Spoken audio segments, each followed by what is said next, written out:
وہ اپنے شوہر کو پیار سے دیکھ رہی تھی۔ وہ اس کو کبھی کبھی افسانوی کردار لگتا تھا، جس کا دل دیوتا کی طرح بڑا تھا، جو محبت میں لاسانی تھا۔ آج وہ ماضی کی سوچوں میں محو تھی۔ اسے 5 سال پہلے کے واقعات یاد آئے تو اس کی آنکھوں سے آنسو امڑ آئے۔ وہ کتنی نادان تھی۔ اگر اسے وہ شخص مل جائے تو اسے قتل کر دے، چاہے بعد میں اسے پھانسی ہی کیوں نہ ہو جائے۔ اس کی ملاقات اس لڑکے سے پہلی بار ایک ریسٹورنٹ میں ہوئی، جب وہ اپنی سہیلیوں کے ساتھ کھانا کھا رہی تھی۔ ان کی نظریں آپس میں ملیں۔ اس کی شخصیت میں سحر تھا۔ اس لڑکے نے ایک پرچی پر اپنا فون نمبر لکھ کر اپنی ٹیبل پر رکھ دیا۔ اس کی قسمت خراب تھی کہ اس نے اس پرچی کو بعد میں اپنے پرس میں رکھ لیا۔ یہ بہت ہی بچگانہ عمل تھا۔ کئی دن بعد اس نے ہمت کی اور اسے فون ملایا۔ اس کی باتوں میں عجیب مٹھاس تھی، جس کی وجہ سے وہ آہستہ آہستہ اس کے قریب آ گئی۔ اس کی فیملی لڑکیوں کی آزادی کی قائل نہیں تھی کہ لڑکیوں کا لڑکوں سے یوں بات کرنے کو معیوب سمجھا جاتا تھا، اس لیے چھپ چھپ کر بات کرتی۔ وہ اس شخص کی طرسماتی شخصیت کے سحر میں گرفتار ہو چکی تھی۔ گھنٹوں فون پر بات کرتی تھی۔ پھر لڑکے نے ملاقات کے لیے اصرار شروع کر دیا۔ پہلے تو اسے منع کرتی رہی، لیکن ایک دن اس نے ملنے کی حامی بھر لی۔ ریسٹورانٹ میں جب دونوں نے آمنے سامنے بیٹھ کر پہلی دفعہ بات کی تو اسے بہت اچھا لگا۔ پھر یہ سلسلہ چلنا شروع ہو گیا۔ ہفتے میں ایک دن ملاقات ضرور ہوتی تھی۔ اس کی آنکھوں سے پھر آنسو امڑ آئے۔ وہ ایک دم خیالات کی دنیا سے واپس آ گئی۔ اس نے اپنے شوہر کو ایک بار پھر پیار کی نظر سے دیکھا۔ اسے اگر اس بات کی پرواہ نہ ہوتی کہ اس کی نیند خراب ہو جائے گی تو ضرور اس کے ہاتھ کو چوم لیتی، جس نے اس کا بہت مشکل وقت میں ہاتھ تھاما تھا۔ آج نیند اس سے کوسوں دور تھی۔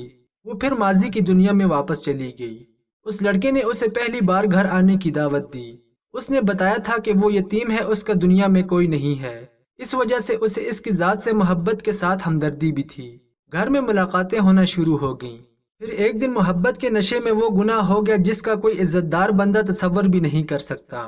وہ اس دن بہت روئی تھی کہ اس سے یہ غلطی کیوں ہو گئی، مگر اسے اس لڑکے کی محبت پر بھروسہ تھا کہ وہ اس کی غلطی کو جلد ہی شادی کے ذریعے ٹھیک کر دے گا۔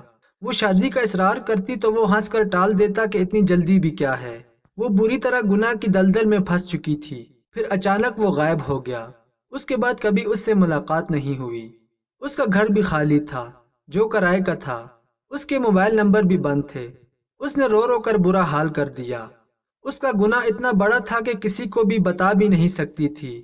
اندر ہی اندر گٹ گٹ کر جی رہی تھی۔ چند ماہ ہی ہوئے تھے کہ ایک دن اس کا بھائی باہر سے آیا اور اسے مارنا شروع کر دیا۔ وہ بے رحمی سے اسے مار رہا تھا۔ اسے سمجھ نہیں آ رہی تھی کہ اس کا قصور کیا ہے۔ اس نے پوچھا مگر وہ کچھ نہیں سن رہا تھا، بس وہ مارتا ہی چلا جا رہا تھا۔ جب وہ مار مار کر تھک گیا تو بولا کہ تم کو شرم نہیں آتی، ہم سب کی عزت خاک میں ملا دی، تم مر کیوں نہیں گئی؟ اس کی گرجنے کی آواز سن کر امی اور ابو بھی آ گئے۔ اس کے منہ سے خون بہہ رہا تھا۔ تم کیوں اس طرح بہن کو مار رہے ہو؟ تم کو شرم نہیں آتی؟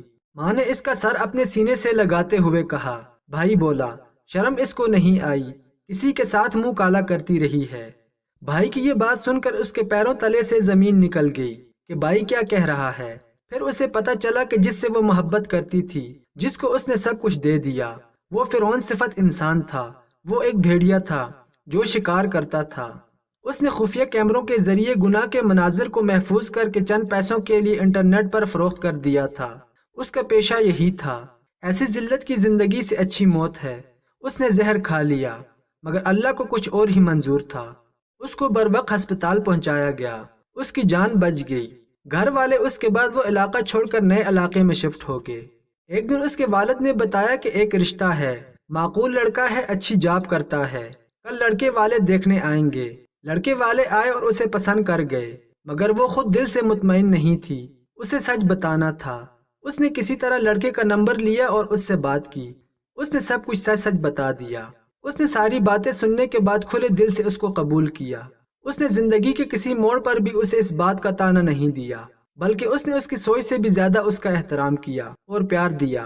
تم ابھی تک سوئی نہیں ہو، آرام کرو۔ اس کے شوہر کی آنکھ کھل گئی۔ جی میں بس سونے ہی لگی ہوں۔